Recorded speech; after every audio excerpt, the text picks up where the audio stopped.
नमस्कार, मैं सासाराम के मल्टीपर्पज़ हॉल के पास खड़ा हूं और यहाँ डीएम और एसपी के द्वारा ज्वाइंट ब्रीफिंग की जा रही है। इसी हॉल में वो तमाम अधिकारी मौजूद हैं जिनके ऊपर सासाराम शहर में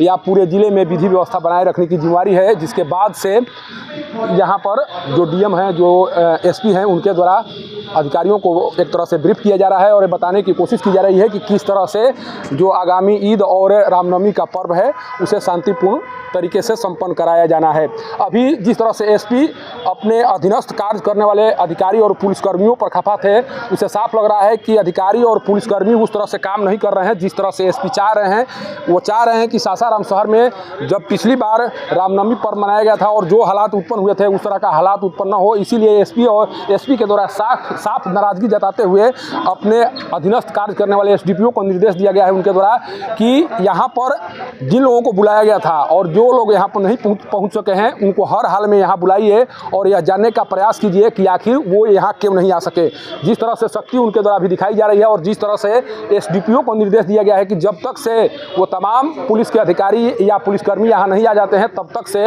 आपको यहाँ से नहीं जाना है और उनसे जानकारी लेनी है कि आखिर वो इस कार्यक्रम में या इस जो ब्रीफिंग का जो कार्यक्रम रखा गया है उसमें भाग क्यों नहीं ले सके। सोचिए कि उनका रवैया क्या है और किस तरह से ज़िले में वो शांति व्यवस्था बनाकर रखना चाह रहे हैं, लेकिन उनके अधीनस्थ कार्य करने वाले जो अधिकारी हैं उन्हें एसपी तक के निर्देशों का परवाह नहीं है। ज्वाइंट एक तरह से यहाँ पर ब्रीफिंग चल रही है और सूचना शायद पहले ही दी जा चुकी थी। इसके बाद में भी अभी बहुत से अधिकारी और पुलिसकर्मी अनुपस्थित हैं, जिसके बाद एसपी के द्वारा ये सख्त कदम उठाए गए हैं। इसके बाद अभी डीएम के द्वारा कार्यक्रम को संबोधित किया जा रहा है, बताने की कोशिश की जा रही है कि ईद और रामनवमी पर्व के दौरान क्या कुछ करना है, किस तरह से विधि व्यवस्था बनाए रखना है, कहाँ कहाँ पर आपको ड्यूटी करनी होगी, किस तरह से ड्यूटी करनी होगी, ये तमाम जानकारी अभी डीएम के स्तर से अपने अधीनस्थ कार्य करने वाले अधिकारियों को देने की कोशिश की जा रही है। सोचिए कि इस बार जो पर्व आने वाले हैं उस पर्व को लेकर पुलिस और प्रशासन के तमाम अधिकारी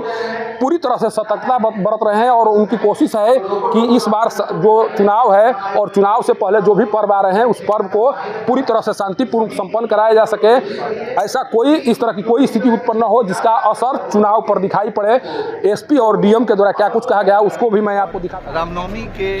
प्री ब्रीफिंग इसको समझिए लेकर हम लोगों ने, मैं और एसपी साहब ने और एसडी और डीपीओ और सभी जिले के पुलिस पदाधिकारी और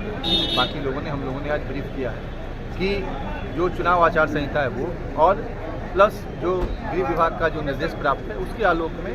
कैसे हम लोग को ईद का त्यौहार संपादित कराना है और कैसे रामनवमी का त्यौहार संपादित कराना है। आप सभी लोगों को मालूम है कि जो भी जुलूस निकलेंगे या जो भी कार्यक्रम किए जाएंगे उसका निश्चित रूप से लाइसेंस लेना है इंडिविजुअल। साथ ही साथ जो